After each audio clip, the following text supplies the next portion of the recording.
मित्रों, आज मैं बस्ती में हूँ और सुबह गोरखनाथ महाराज जी के दर्शन किए और गोरखपुर से लौटा। फिर वापसी जौनपुर और अन्य जनपदों की तरफ जाऊँगा। आज का जो मुद्दा है वह यह है कि युवा किसानों को प्रशिक्षण की व्यवस्था के लिए गांव किसान उन्नयन संगठन लगातार ऐसे प्रगतिशील किसानों व उद्यमियों के बीच जा रहा है जिससे कि किसानों को प्रशिक्षण दिलाया जा सके। कहते हैं कि किसानों की आय दोगुनी करने के लिए बहुत सारे प्रयास सरकार कर रही है, लेकिन उसमें मुझे ऐसा लगता है कि सबसे बड़ा प्रयास यही होगा कि सबसे पहले तो हमारे किसानों को जो आधुनिक खेती है,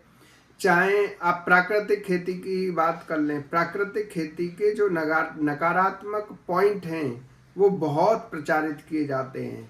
लेकिन जब कोई बड़ा पढ़ा लिखा व्यक्ति, या आपने देखा होगा आचार्य देवव्रत जी लगातार प्राकृतिक खेती पर उल्लेखनीय कार्य कर रहे हैं और वो सफल भी हो रहे हैं। इसलिए अज्ञानता के अभाव में हमारा खेती किसानी से मोह न छूट जाए, इसके लिए हम युवाओं को, युवा किसानों को,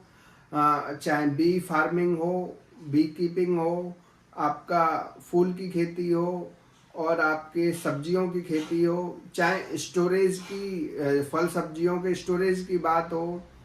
और आपके मिलेट्स श्री अन्न के उत्पादन के लिए क्या क्या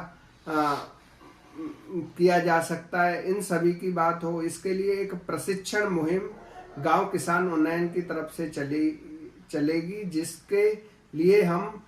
देश के कोने कोने से जो ऑलरेडी प्रगतिशील किसान उत्कृष्ट कार्य कर रहे हैं, जगह जगह पर सम्मानित किए जा रहे हैं, ऐसे प्रशिक्षकों के माध्यम से युवा किसानों को हम प्रशिक्षण दिलवाने का कार्य करेंगे। और जो पूर्णतः निःशुल्क प्रशिक्षण होगा,